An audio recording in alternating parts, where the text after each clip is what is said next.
Wrestler welfare foundation पक्षर दौड़ प्रतियोगित कृतित्व अर्जन कर छात्र छात्री मानक पुरस्कार प्रदान उत्सव अनुष्ठित। ग्रामांचल कोमलमती छात्र छात्री मानक मध्य प्रतिभा को लोकलोचन को आने रेसलर वेलफेयर फाउंडेशन पक्षर आरंभ होइछि उद्यम। जिला तथा राज्य में कोमलमती छात्र छात्री मानक मध्य क्रीडार विकास आरंभ होइछि उद्यम। क्रीडार विकास हेले छात्र छात्री मानक मानसिक विकास हो पारिबो। जगतसिंहपुर जिलार तरड़ापड़ा सांपुर और नालीभर पंचायतर 20 गोटी विद्यालय 131 जन प्रतियोगी दौड़ प्रतियोगित भाग नहीं। तरड़ापड़ा पंचायत अंतर्गत बड़लहंगा लहंगई मंदिर प्रांगण में अनुष्ठित पुरस्कार वितरण सभा मुख्य अतिथि भाव में जगतसिंहपुर विधायक अमरेन्द्र दास प्रदीप प्रज्वलन कर शुभारंभ करते। फाउंडेशन राज्य संयोजक अनिल कुमार स्वाई सभापतित्व अनुष्ठित पुरस्कार वितरण सभा पूर्वतन जिला परिषद अध्यक्ष देवीदत्त महांती, पंचायतर सरपंच दिल्ली महांती, सीआरसीसी शेष प्रकाश सेठी, आलोक रंजन दास, जिला संयोजक सुमंत कुमार पाल, केदार चंद्र प्रधान, सोमनाथ पाल, प्रशांत कुमार बारिक प्रमुख जोग देते। अनुष्ठित दौड़ प्रतियोगित कृतित्व अर्जन कर छात्र छात्री मानक अतिथि मानक द्वारा पुरस्कृत करा। पुओ एवं झील मानक दौड़ प्रतियोगित चैंपियन होता छात्र छात्री साइकेल प्रदान करा। छात्र छात्री मानक मन में क्रीड़ा प्रति आग्रह सृष्टि करने सहित भल क्रीड़ाविद मानक चिन्हट कर जिला तथा राज्य स्तर में भल क्रीड़ाविद बाहर करने होउछि रेसलर वेलफेयर फाउंडेशन उद्देश्य बोली फाउंडेशन कर्मकर्ता प्रकाश करते। जगतसिंहपुर संग्राम किशोर पट्टनायक रिपोर्ट, तूफान एंटरटेनमेंट न्यूज।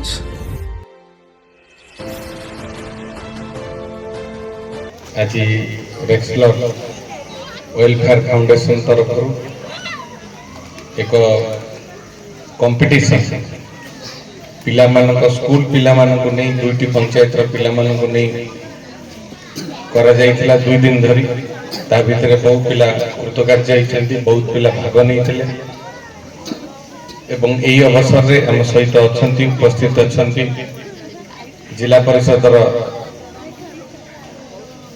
पूर्वतन अध्यक्ष दायित्व श्रीयुत देवीदत्त महांती महोदय, आमर पूर्वतन सरपंच यही पंचायतर सान भाई मानस बाबू, आम सहित पूर्वतन सरपंच टिकली बाबू, आम सहित सांपुर पंचायतर पीएस मेंबर साहू बाबू एवं वर्तमान सरपंच दिलीप महांती बाबू उपस्थित अच्छा।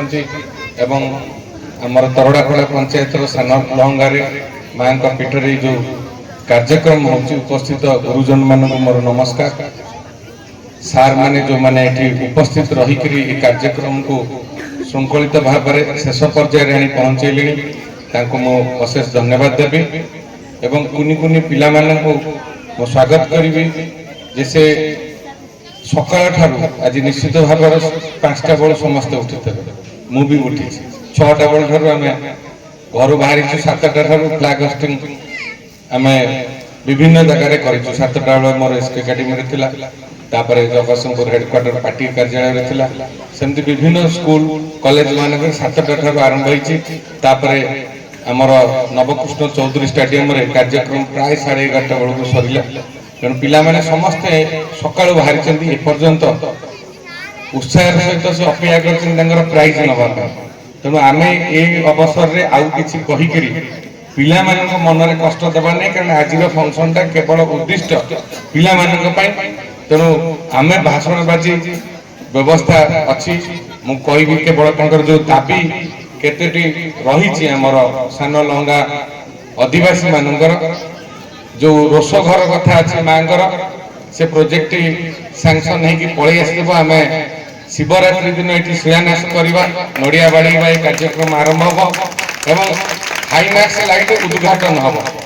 हाईमैक्स लाइटा बसी जा उद्घाटन हम एवं रोष घर शिलान्यास हम कम आरंभ हम एवं आउ जो प्राइमरी स्कूल को 100 वर्ष पूरा जराजीर्ण अवस्था मु तो आश्चर्य जे जदि आम आज दिन में 77 वर्ष साधारणतंत्र दिवस पालन करुचे, 79 वर्ष अतिक्रम कले स्वाधीनता को जदि प्रति वर्ष किछि किछि सब अनुष्ठान काम ही था ताले आज 100 वर्ष रे पहुंचि अनुष्ठान जराजीर्ण अवस्था न था।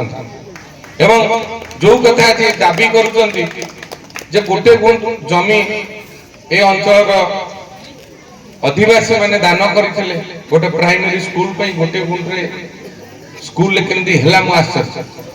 କାରଣ ଗୋଟେ ସ୍କୁଲର ଖେଳ ପଡ଼ିଆ ନିହାତି ଆବଶ୍ୟକ। ପିଲାମାନଙ୍କର ମାନସିକ ଅଭିବୃଦ୍ଧି ସହିତ ଶାରୀରିକ ଅଭିବୃଦ୍ଧିର ଆବଶ୍ୟକତା ଥାଏ। ତେଣୁ କମ୍ପଲସରି ସ୍କୁଲ ମାନେ ଖେଳ ପଡ଼ିଆଟା ନିଶ୍ଚିତ ଭାବରେ ଥାଏ, ଯୋଉଥିପାଇଁ ସ୍ପୋର୍ଟସ ଆନୁଆଲ ଆଥଲେଟିକ ମିଟ୍ କରାଯାଏ ଏବଂ ସେଥିରେ ସେମାନଙ୍କୁ ସମ୍ମାନିତ କରାଯାଏ, ପୁରସ୍କୃତ କରାଯାଏ। ତେଣୁ ଏଇ ଯୋଉ ସମସ୍ୟାଟି ପ୍ରଥମ ଥର ପାଇଁ ମୋ ପାଖକୁ ଆସିଛି, ମୁଁ ନିଶ୍ଚିତ ଭାବରେ ମୋ ପାଖରେ ଯୋଉ ଦାବିପତ୍ର ମତେ ଆପଣ ପଢିଲେ ମୁଁ ଶୁଣିଲି। ଆଜି ଛୁଟି ଅଛି, କାଲି ନିଶ୍ଚିତ ଭାବରେ ତହସିଲଦାରଙ୍କ ସହିତ କଥା ହେବି। ଦରକାର ପଡ଼ିଲେ ତହସିଲଦାରଙ୍କୁ ଆଣିବି ଏଠି। ଯଦି ଆଉ ସେଇ ଆଖପାଖରେ ଯଦି ସରକାରୀ ଜମି ଆବଶ୍ୟକତା ଠାରୁ ଅଧିକ ଗୋଚର ଜମି ଥିବ, ଯଦି ଦେଇ ହେଉଥିବ ସ୍କୁଲକୁ, ନିଶ୍ଚିତ ଭାବରେ ସରକାର ଏଥିପ୍ରତି ବିଚାର କରିବେ ଏବଂ ସ୍କୁଲକୁ ଦେବେ। ଯଦି ଦେଇ ହେଉନଥିବ ତାର କ'ଣ ଅଲ୍ଟରନେଟିଭ ହବ, କେତେ ଦୂରରେ ଦେଇ ହବ, ସେଥିପାଇଁ ମୁଁ ନ କଥା ହେବା ପର୍ଯ୍ୟନ୍ତ କହିପାରିବି ନାହିଁ। ଆଉ ରହିଲା ସ୍କୁଲର ମରାମତି ନିଶ୍ଚିତ ଭାବରେ ହବ, ଯୋଉଟା କି ଆମ ହାତରେ ଅଛି। ଆମର ଆବଶ୍ୟକତା ମାନସିକତା ଯେ ପିଲାମାନେ କୁନି କୁନି ପିଲାମାନେ ପଢୁଛନ୍ତି, ଆମେ ଯଦି ତାଙ୍କୁ ଭଲ ଇନଫ୍ରାଷ୍ଟ୍ରକ୍ଚର ନ ଦେବା କହନ୍ତି। ଆପଣ ଯଦି କହିବେ ଲାଲ ବାହାଦୁର ଶାସ୍ତ୍ରୀ ପଢୁଥିଲେ ଇଲେକ୍ଟ୍ରିକ ଖୁଣ୍ଟ ତଳେ, ବତି ତଳେ, ସେତେବେଳେ ଇଲେକ୍ଟ୍ରିକ ଘରେ ଘରେ ନଥିଲା, ଲ୍ୟାମ୍ପରେ ପଢୁଥିଲେ, ତାଙ୍କର ଅସୁବିଧା ଥିଲା, ପଢୁଥିଲେ। ଆପଣ ଯଦି କହିବେ ରବୀନ୍ଦ୍ରନାଥ ଠାକୁର କୌଣସି ୟୁନିଭର୍ସିଟିରୁ ସାର୍ଟିଫିକେଟ ପାଇନାହାନ୍ତି, ସେ କିନ୍ତୁ କବିତା ଲେଖିକିରି ଆଜି ଆମେ ଯୋଉ ଜାତୀୟ ସଙ୍ଗୀତ ବୋଲୁଛେ ତାକୁ ଲେଖିଛନ୍ତି, ଯାହା ଫଳରେ ସେ ନୋବେଲ ପୁରସ୍କାର ପାଇଛନ୍ତି। ଆଜି ଯଦି କହିବେ 1500-600 ବର୍ଷ ତଳେ ପ୍ରଥମ ଓଡ଼ିଆ କବି ସାରଳା ଦାସ, ସେ କୋଉ ସ୍କୁଲ କଲେଜରେ ଯାଇନଥିଲେ, ଓଡ଼ିଆ କବି ହିସାବରେ ନିଜକୁ ପ୍ରତିଷ୍ଠିତ କରିପାରିଥିଲେ। ମହାଭାରତ ଲେଖିଛନ୍ତି, ରାମାୟଣ ଲେଖିଛନ୍ତି। ତେଣୁ ସେ ସମୟ ଯାଇଛି। ଆଜିର ଦିନରେ ଆଜି କାହିଁକି ପିଲାମାନେ ସରକାରୀ ସ୍କୁଲରୁ ବେସରକାରୀ ସ୍କୁଲକୁ ଯାଉଛନ୍ତି? ସବୁ ବାପା ମାଙ୍କର ଇଚ୍ଛା ଗୋଟେ ଭଲ ଇନଫ୍ରାଷ୍ଟ୍ରକ୍ଚର ଥିବ, ପିଲାଟି ମୋର ସେଠି ସବୁ ସୁବିଧା ଥିବ, ଟଏଲେଟ ଥିବ, ଖେଳ ପଡ଼ିଆ ଥିବ, ଭଲ ସ୍କୁଲ ଭିତରେ ଡେସ୍କ ବେଞ୍ଚ ଥିବ ଏବଂ ଭଲ ଟିଚର ଥିବେ। ନୋ ଡାଉଟ ସରକାରୀ ସ୍କୁଲର ଯୋଉ ଟିଚର ଅଛନ୍ତି ତାଙ୍କଠାରୁ ମୁଁ ବ୍ୟକ୍ତିଗତ ଭାବରେ ସବୁବେଳେ କହି ଆସିଛି, ତାଙ୍କଠାରୁ ଭଲ ଟିଚର କୌଣସି ପ୍ରାଇଭେଟ ଅନୁଷ୍ଠାନରେ ନାହାନ୍ତି। ସରକାରୀ ଅନୁଷ୍ଠାନରେ କୃତକାର୍ଯ୍ୟ ନହେଲା ପରେ, ଚାକିରି ନ ପାଇଲା ପରେ ସେ ପ୍ରାଇଭେଟକୁ ଯାଉଛନ୍ତି। ଯିଏ ସରକାରୀ କ୍ଷେତ୍ରରେ ପାଇଲେ ସେ ପ୍ରାଇଭେଟକୁ ଯିବେ ନାହିଁ, କାରଣ ପ୍ରାଇଭେଟ ସ୍କୁଲର ସାଲାରୀ ଆପଣ ଜାଣିଛନ୍ତି। ତେଣୁ ଆମେ ଯୋଉ କ୍ୱାଲିଟି ଏଜୁକେସନ ସ୍କୁଲ ମାନଙ୍କରେ ପାଉଥିଲେ, ପିଲାମାନେ ସେତିକି ପ୍ରିପେୟାର ହଉଥିଲେ, ସିନସିୟର ହଉଥିଲେ, ବାପା ମା ମାନେ ସେତିକି ସମୟ ଦଉଥିଲେ, ପିଲାମାନଙ୍କ ପଛରେ ଲାଗି ପଡୁଥିଲେ। ଯାହା ସାର୍ ମାନେ ଟାସ୍କ ଦଉଥିଲେ ତାକୁ କେମିତି କାଲି ନେଇ ପହଞ୍ଚିବା ପାଇଁ, ପ୍ରିପେୟାର ହେବା ପାଇଁ ବାପା ମା ମାନେ ଯିଏ ହେଲେ ବି ସମୟ, ଭାଇ ଭଉଣୀ ହୁଅନ୍ତୁ, ଦାଦା ଖୁଡି ହୁଅନ୍ତୁ, ଯୌଥ ପ୍ରଥା ଚାଲିଥିଲା ଫ୍ୟାମିଲି, ଏବେ ତ ଆସ୍ତେ ଆସ୍ତେ ଆମେ ଛିଣ୍ଡି ଛିଣ୍ଡି ଗଲେଣି, ସେମାନେ ସମୟ ଦଉଥିଲେ। ପିଲାମାନେ ସ୍କୁଲରେ ଯାଇ ସାର୍ ମାନଙ୍କ ସହିତ ଇଣ୍ଟରାକ୍ଟ କରୁଥିଲେ, ଯୋଉ କଥା ବୁଝି ପାରୁନଥିଲେ କ୍ୱେଶ୍ଚିନ ପଚାରୁଥିଲେ। ଆଜି ସମୟର ଅବକ୍ଷୟ ହେଇଛି, ପିଲାମାନେ ସେ ବ୍ୟବସ୍ଥା ଠାରୁ ଦୂରେଇ ଗଲେଣି। ତେଣୁ ଆମକୁ ଯୋଉ କୁନି କୁନି ପିଲାମାନେ ଅଛନ୍ତି, ମୋର ତାଙ୍କୁ ଅନୁରୋଧ ରହିବ, ଆପଣ ମାନେ ଯେତେ କ୍ୱେଶ୍ଚିନ କରିବେ ସାର୍ ମାନଙ୍କୁ, ସାର୍ ମାନେ ସେତେ ପ୍ରିପେୟାର ହେଇ ଆସିବେ ଏବଂ ଆପଣଙ୍କର ଡାଉଟ କ୍ଲିୟର ହବ, ଆପଣ ସେତେ କୃତକାର୍ଯ୍ୟ ହେବେ। ଏବଂ ସବୁଠାରୁ ବଡ କଥା, ମୁଁ ଭାରି ଗର୍ବିତ, ମୋର ଶ୍ରୀକୃଷ୍ଣ ଏକାଡେମୀ ବହୁ ପ୍ରାଇଭେଟ ସ୍କୁଲ ଓଡ଼ିଶାରେ ଅଛି। ଭାରତ ବର୍ଷରେ 3 ଜଣ ସ୍ପେସ୍ ଟେକ୍ନୋଲୋଜି ଉପରେ ଡିବେଟ୍ ହେଲା, ସେଥିରେ ଭାରତ ବର୍ଷରେ 30 ଜଣ ସିଲେକ୍ଟ ହେଲେ। ତା ଭିତରେ ଅନ୍ୟତମ ହଉଛନ୍ତି ଶ୍ରୀକୃଷ୍ଣ ଏକାଡେମୀର, ସେ ପୁଣି ସରକାରୀ ସ୍କୁଲ ଏବଂ ସିଏ ବର୍ତ୍ତମାନ ବାଙ୍ଗାଲୋର ଯିବେ, ଇସ୍ରୋ ଦେଖିବାକୁ ଯିବେ, ବୁଲିବାକୁ ଯିବେ। ତାଙ୍କୁ ସରକାର ମନୋନୀତ କରିଛନ୍ତି, ତାଙ୍କର ଯିଏ ଟିଚର ତାଙ୍କୁ ସହଯୋଗ କରିଛନ୍ତି ସିଏ, ଏବଂ ସେ ପିଲାଟି ତା ନାଁ ହେଉଛି ସୌମ୍ୟ। ସେ ଯିବ 30 ଜଣ କୁନି ବୈଜ୍ଞାନିକ ଭିତରେ ସିଲେକ୍ଟ ହେଇଛି, ସେ ପୁଣି ସରକାରୀ ସ୍କୁଲ।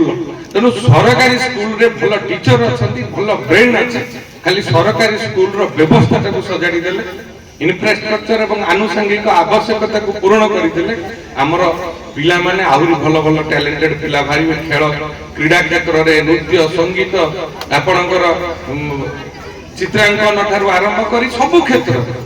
ତେଣୁ ଆଜିର ଦିନରେ এই যে সমস্যা আপনার রখিলে, আমার সরকার বিশেষ করে যে টার্গেট দিয়েছিল 3 লক্ষ পদবী খালি ছিল, যেতবে আমি আসিলু, আমার বড় চ্যালেঞ্জ।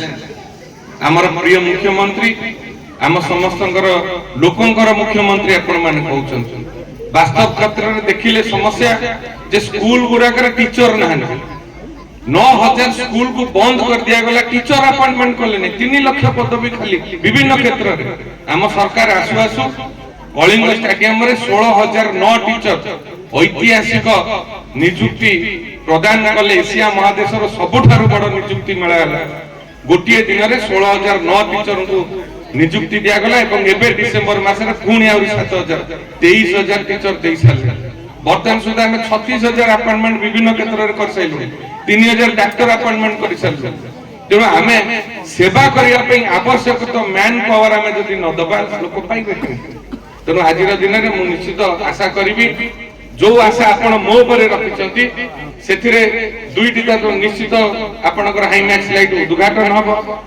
जागर दिन एवं रोष घर शिलान्यास हम आउ रहा जमी कथा मु तहसीलदार को पठेबी नहीं आसबि सांगे आसबि आपन सहित आलोचना करी कौन हम एवं स्कूल मरामती कथा से कथा आम हाथ में अच्छे आम निश्चित भाव में करूँ पिला माने केमती भल व्यवस्था भितर पाठ पढ़ से व्यवस्था हम आउ समय अतिबाहित सुमंत कुमार पाल आमर जो रेक्सल वेलफेयर फाउंडेशन रो जो फाउंडर अच्छा रंजित सिंह राठौड़ जे कि जड़े कर्नल एंड मेजर थिले मिलिटरी लोक थिले तांकर बहुत गोटे इंडियन लेवल रे से गोटे एनजीओ ऑर्गेनाइजेशन करूछंती जे कि लोक मानक पाखरे पहुँचवा आउ सेमानकर विभिन्न प्रकार असुविधा सुविधा को पूरा करिवार गोटे अनोखा प्रयास से जारी रखिछंती आउ सेथिपई कि ए प्रकार कार्यक्रम रे आमे शामिल हेचु मु डिस्ट्रिक्ट कोऑर्डिनेटर हिसाब रे अछि आमर अन्य सहयोगी माने मध्ये अछंती आमे समस्त मिलित प्रयास रे गोटे प्रतियोगिता करिथिलु स्पोर्ट्स विभाग आमे स्पोर्ट्स करिथिलु आ कुनी कुनी पिल्ला को आमे दौड़िबा पई कि प्रोत्साहित करिथिलु आ आम एमडी कर बा आमर जे फाउंडर मेसेज थिला जे दौड़िबा पई कि अर्थर आवश्यकता नाही दौड़िबा पई कि मानसिक और शारीरिक भाव क्षमता दरकार से प्रत्येक घर गोटे दुती चांद एंड पीटी उषा बाहरी पारे केमी से ठीक रकम जदि आम पुरस्कार दे पारिबा केवल ट्रॉफी रे संतुष्ट करवा नहीं ताहले से माने आगु को दौड़िबार लक्ष्य करेंगे से आम ध्यान देकी आगु को आगामी वर्ष डिस्ट्रिक्ट रे आम डिस्ट्रिक्ट लेवल रे स्पोर्ट्स ऑर्गेनाइजेशन करी बोली कि आम आशा रखिछु।